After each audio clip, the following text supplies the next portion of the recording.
आज आपण बनवणार उपवासासाठी खास आलू चाट।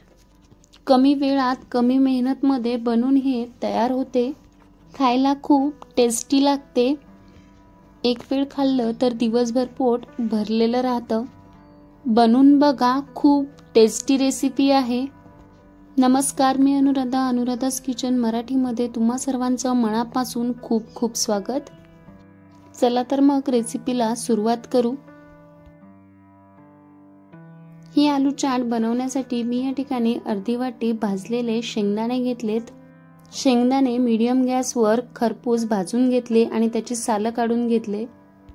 मिक्सरला 1-2 वेळेस चालू बंद करून ही छान जाडसर अशी पावडर तयार करून घेतली। कढई गॅसवर छान गरम करून घेतली। त्यामध्ये 2 चमचे तूप टाकून घेतलं। या ठिकाणी तुम्ही शेंगदाण्याचं तेल सुद्धा वापरू शकता। तूप छान विरघळलं की यामध्ये अर्धा चमचा जिरं टाकून घेऊ। जिरं छान तळतळेपर्यंत परतून घ्यायचं आहे। जिरं छान परतून घेऊ म्हणजेच याचा वास छान येईल।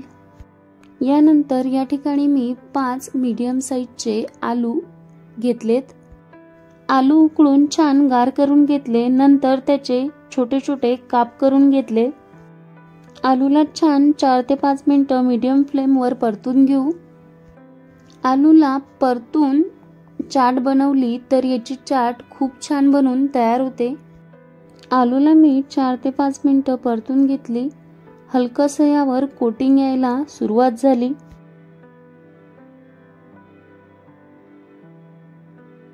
आता आलूला साईडला करून घेऊ आणि 1 इंच आलू बारीक तुकड्यांमध्ये कापून घेतलं होतं ते टाकून घेऊ। यानंतर यामध्ये बारीक चिरलेलं 1 इंच आलं आणि 2 हिरव्या मिरच्या टाकून परतून घेऊ। या ठिकाणी उपवासाला तुम्ही जे खात असाल तेच टाका, नाही तर स्किप करा। अद्रक हिरवी मिरचीला थोडंसं परतून घेऊ। हिरवी मिरची आणि आलं आलू सोबत छान 1 मिनिट मीडियम गॅसवर परतून घेऊ। यानंतर यामध्ये पाव चमचा काळी मिरी पूड, यानंतर आपण जी शेंगदाण्याची पावडर करून ठेवली होती ती टाकून घेणार आहोत आणि व्यवस्थित हे छान मिक्स करून घेऊ। शेंगदाण्याचे हे बारीक बारीक तुकडे ज्यावेळेस आपण चाट खातो त्यावेळेस दाताखाली येतात तेव्हा ते खूप छान लागतात। आता आपण यावर झाकण ठेवून 1-2 ते 3 मिनिटं याला छान वाफ देऊन घेऊ, जेणेकरून शेंगदाण्यामध्ये पण छान फ्लेवर येईल। या ठिकाणी आपले 2 मिनिटं झाले आहेत। गॅसची फ्लेम लो ठेवायची आहे। आता यामध्ये चवीनुसार मीठ टाकून हे छान पुन्हा 1 वेळ परतून घेऊ। तुम्ही उपवासाला सेंधव मीठ खात असाल तर ते टाकून घ्या, नाही तर आपलं नॉर्मल मीठ टाकलं तरी चालेल। यानंतर यामध्ये 1 लिंबाचा रस टाकून घेऊ आणि हे 1 वेळ छान मिक्स करून घेऊ।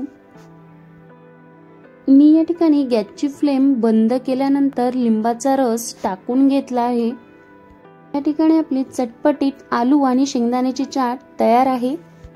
चाट सोबत खाण्यासाठी आपण या ठिकाणी रायता बनवून घेणार आहोत। या ठिकाणी मी 1 वाटी फ्रेश दही घेतला आहे। दही छान फेटून घेतलं आहे। दही आपल्याला आंबट घ्यायचं नाही तर रायता टेस्टी बनणार नाही। यानंतर आपण यामध्ये अर्धा चमचा मीठ टाकून घेऊ। यानंतर पाव चमचा काळी मिरी पूड आणि 1.5 चमचा साखर घेतली आहे। या ठिकाणी तुम्ही तुमच्याकडे पिठी साखर असेल तर ते देखील घेऊ शकता आणि हे छान मिक्स करून घेऊ। रायता छान मिक्स झाला की यामध्ये बारीक चिरलेली कोथिंबीर टाकून घेऊ। दही खूप घट्ट वाटत असेल तर तुम्ही या ठिकाणी पाणी टाकू शकता। मी दही असंच ठेवणार आहे।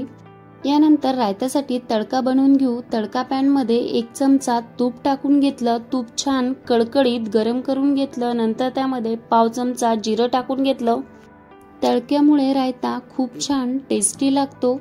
या तडक्याला आता आपण रायत्यामध्ये टाकून घेऊ आणि व्यवस्थित हे मिक्स करून घेऊ। एक वेळ तडक्यावाला रायता बनवून बघा, खूप छान लागते आलू चाट सोबत। या ठिकाणी आपली चटपटीत आलू पीनट चाट बनवून तयार आहे।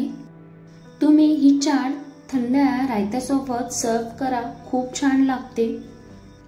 तुम्हाला ही आजची आलू चाटची रेसिपी कशी वाटली हे कमेंट करून मला नक्की सांगा।